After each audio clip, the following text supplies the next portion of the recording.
আমাদের নতুন বাড়ি বালি তো প্রায় কাজ শেষ, তাই আমি ভাবলাম এই বালিগুলো কেন নষ্ট হয়, তাই একটু বস্তাতে ভরে নিই। তাই ফাইনালি আমি সকালে ঘুম থেকে উঠেই চলে এলাম আমাদের নতুন বাড়ির কাছে বালিগুলো ভরে নেওয়ার জন্য। বালিটা ভরতে ভরতে আব্বা আমাকে বললো যে এক গাড়ি রাবিশও আসবে, সেটাকেও চালাতে হবে। তাই কথা না শেষ করতে হতেই চলে এসছে আমাদের এই রাবিশ। কাজ মানেই ঝামেলা, তাই আমি কাজের কাছে যেতে চাই না, কারণ কাজ আমার কাছে চলে এসছে, এখন আমাকে কাজটা করতে হবে। বাপের হোটেলে থাকতে গেলে বন্ধু 4 বেলা খেতে গেলে কাজ তো করতেই হবে বলো। তো ফাইনালি আমি আবার এটা হালকা করে চাড়ি দিয়ে চলে গেলাম আমাদের বাড়ি ভরতে। বালি ভরা প্রায় কমপ্লিট, আর একটু আছে।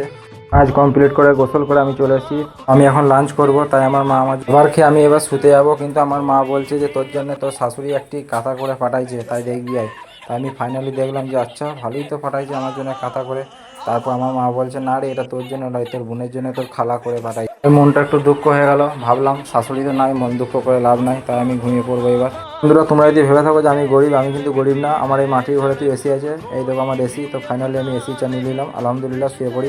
কিন্তু ঘুম থেকে উঠতে চাইছিলাম না, আমার মা বললো তো শ্বশুর চাল নিতে এসছে, তা তাড়াতাড়ি যা। তাই একটু ভালো করে ভাব নিয়ে বেরিয়ে পড়লাম, বাট বেরিয়ে এসে দেখি আমার আটিয়াটা তো আজকে স্টার্ট নিচ্ছে না সেলফটা।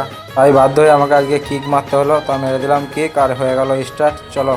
তারপর যেতে যেতে একটা কথা ভাবলাম, শালা আমি তো বিয়ে করি নাই, মা আমাকে উঠাবার জন্য এই মিথ্যা কথাটা বললো, কারণ আমি উঠছিলাম না, তাই হয়তো আমাকে এই কথাটা বলেছে।